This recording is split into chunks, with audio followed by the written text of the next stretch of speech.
Un lector de Así Prensa me hace una pregunta que se repite y sé que preocupa a muchos católicos en distintos lugares. Y es, eh, a pesar de que nosotros tenemos una lealtad y un deber que cumplir y una misión que realizar en nuestra parroquia, ¿qué tanto deberíamos considerar el creciente tema de la inseguridad para mudarnos a otra parroquia que es más segura? Este es un problema que se presentan en varias de nuestras capitales, ¿no? Sé que hermanos de distintas ciudades en México, especialmente en el norte del país, están preocupados con esta situación.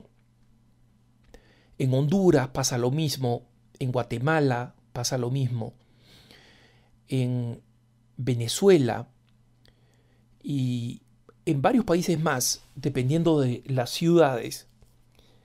Muchos católicos tienen que tomar esta decisión. Y el hermano que nos escribe se preocupa específicamente porque, por un lado, tiene una familia, está casado, es joven, pero está casado con hijos menores, y él y su esposa están muy comprometidos con la parroquia, trabajan con esta parroquia, quieren a los parroquianos, estiman a sus hermanos en la parroquia, cumplen un papel evangelizador que creen que es suficientemente importante como para que si se retiran se sienta el golpe y la diferencia, ¿no? Y por el cariño que le tienen a la parroquia, es decir, por una razón afectiva, pero también por el sentido del deber, por el bien que ellos ven que están haciendo. Y obviamente cuando alguien hace bien en un lugar, eso le hace bien también a la persona, ¿no? Realmente es agónica la decisión de partir o no partir. Pero a este amigo le preocupa especialmente si es la decisión correcta. Y a esto me explica en el correo que envía el crecimiento de la violencia en el lugar. Y me cuenta algunos casos de recientes actos de violencia, producto fundamentalmente del crimen desbocado. Y lamentablemente el crimen desbocado es responsabilidad de las autoridades políticas, de la incompetencia con la que manejan la economía y la incompetencia con que manejan el orden social, ¿no? La tranquilidad social. Obviamente, para el discernimiento de nuestro querido hermano y de todos los que se encuentran en una situación similar, hay que comprender la diferencia que hay entre la responsabilidad del católico de manera individual y la responsabilidad que tiene para con aquellos que están bajo su liderazgo. En este caso, un joven varón puede decidir, no digo que tenga que decidir, porque esta es una cuestión de conciencia, esta es la persona ante Dios tiene que discernirlo, ¿no? Un joven puede discernir, bueno, aunque siga siendo riesgoso venir acá, voy a seguir viniendo. Esta es una decisión que toman muchos laicos, pero especialmente miles de consagrados en todo el mundo.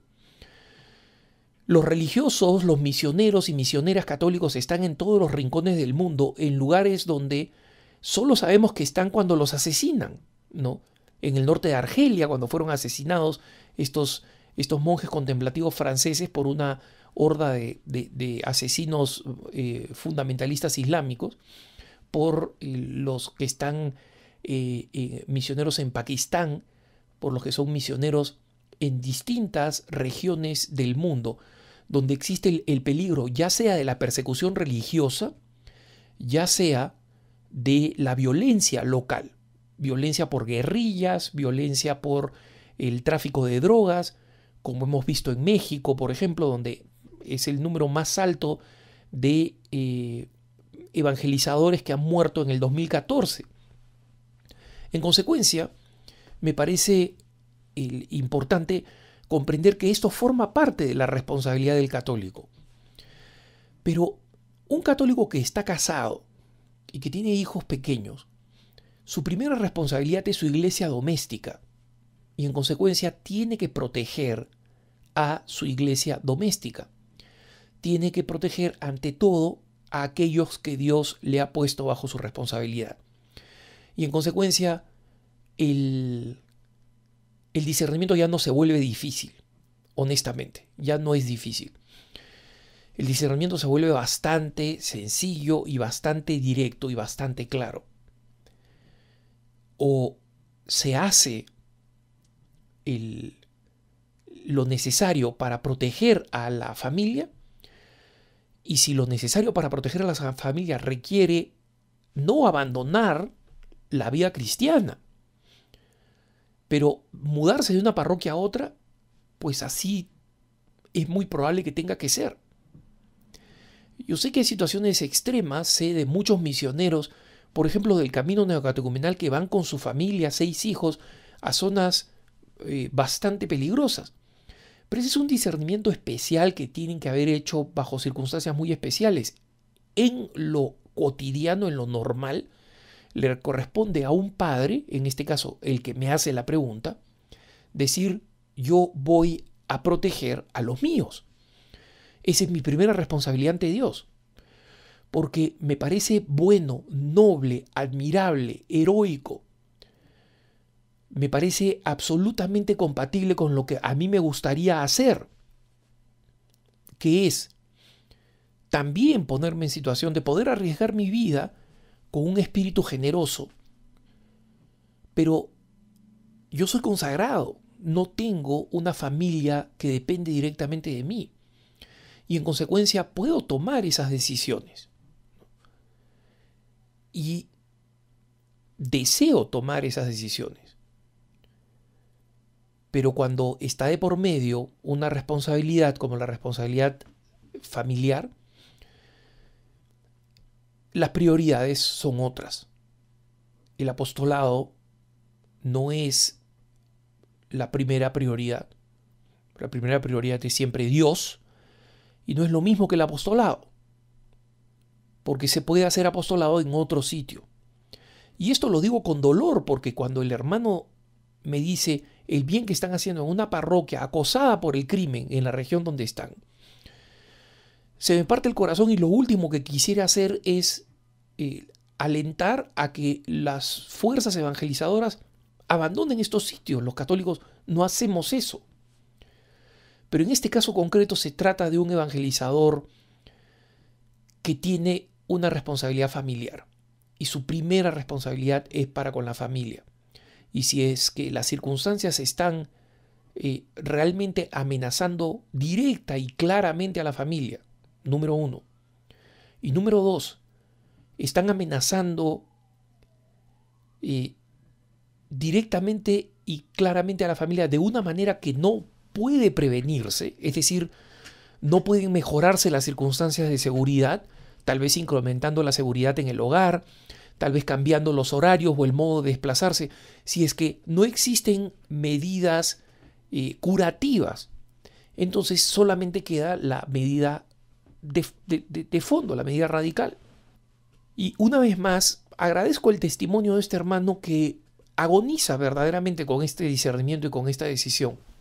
Pero una vez más, en el caso de un padre de familia, las prioridades son claras, las prioridades han sido establecidas por la misma doctrina de la Iglesia.